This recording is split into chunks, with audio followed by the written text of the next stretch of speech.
Sturzo, Mr. Wagner, Ms. Breen, Mr. Romano, faculty, staff, parents, families, and last but not least, the graduating class of 2026.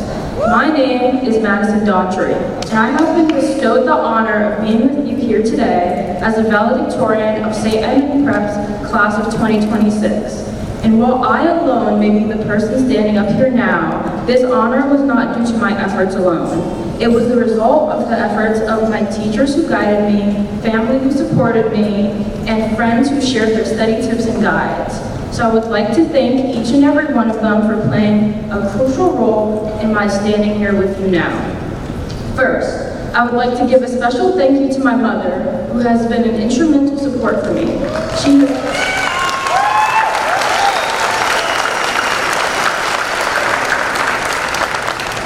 She has spent the past 4 years sacrificing her time, effort, and hard-earned money so that I can get the best education possible. One day, I hope to repay all she has done for me. Next, I would like to thank Mrs. McGinnis and Mr. Wagner for making IB History and IB Physics the best classes I have ever taken, and for pushing me to reach my potential as a student.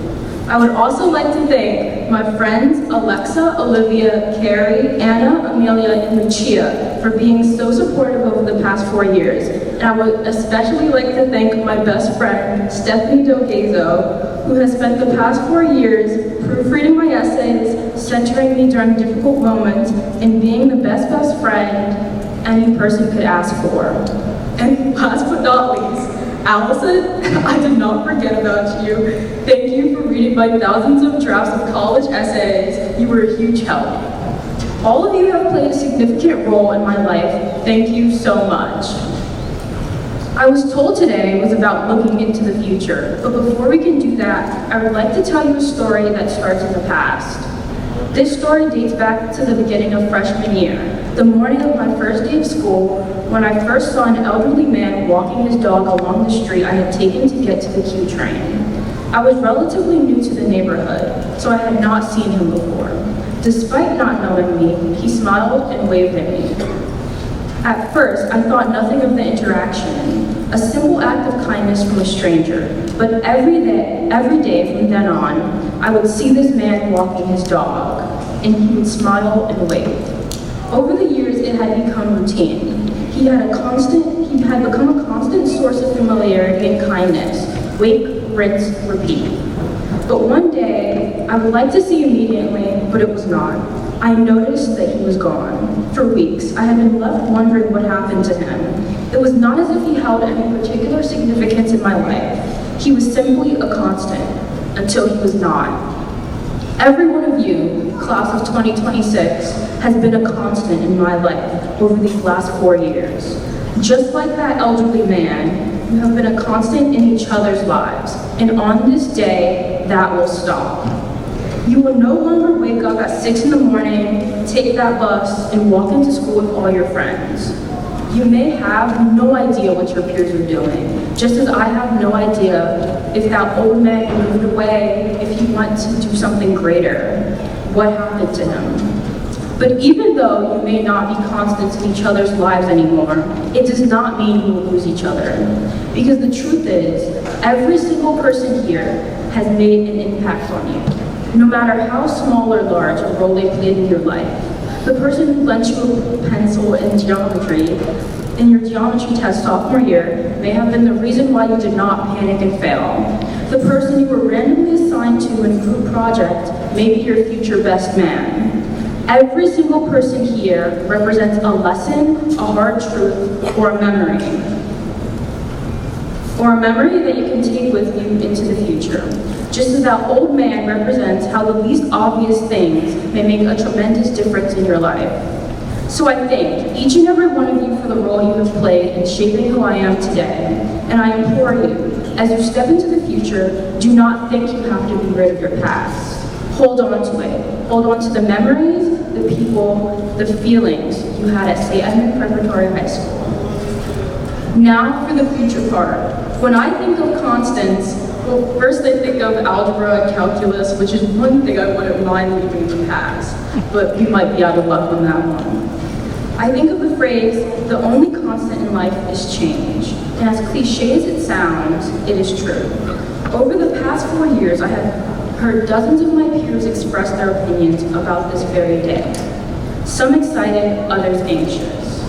But we all knew that this day would come, that high school could not last forever, and that our futures would arrive sooner than we thought, because the only constant thing in life is that we are changing. The thing is, though, is that change is the catalyst of growth. And no matter how we are feeling about the end of this very important era, right now, we all have a unique opportunity. The opportunity to take the change we've experienced in these last 4 years, the sleepless nights doing projects or IAs that taught you how to manage time, the friends that taught you how to mediate conflict, and grow from it. You all have the opportunity to internalize the lessons that these experiences have taught you, and then discover the person they have caused you to grow into. And once you do that, you have the power to change your future. You may be thinking that changing your future may seem larger than life right now, but if there's anything I've learned as an IB history student for the past 2 years, it is that your journey into your future is not instantaneous. In IB history, we learn a lot about causes, consequences, and effects, about how not just one, but how your future is shaped by an intermingling of 1,000 small events and choices. Ms. McGinnis once said to our IB history class, "Nothing is ever good enough." And I did not understand it completely until I sat down to reflect on our future with all of you today. She did not mean that you cannot do enough to succeed. She meant the opposite. She meant that we should not settle for mediocrity, that we all have the potential to do great things. Because in truth, your future is a consequence of your choices in the present.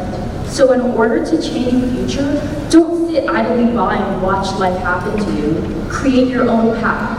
Take charge. Listen to that voice in your head telling you to apply to that job or take that class.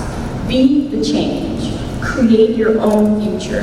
Because whether we like it or not, our future has already begun. Finally, not only do I encourage you to take my advice and change your futures, but I also encourage you to let your futures change you. Just as the people, experiences, and feelings you've had at St. Edmund Prep have changed you. I would like to leave you with a quote, no surprise to anyone, from Taylor Swift. This is the very first page, not where the storyline ends. Meaning that despite this feeling like the end of an era, it is the beginning of the rest of our lives. And I, for one, am excited to see what we will all do. So congratulations, class of 2026.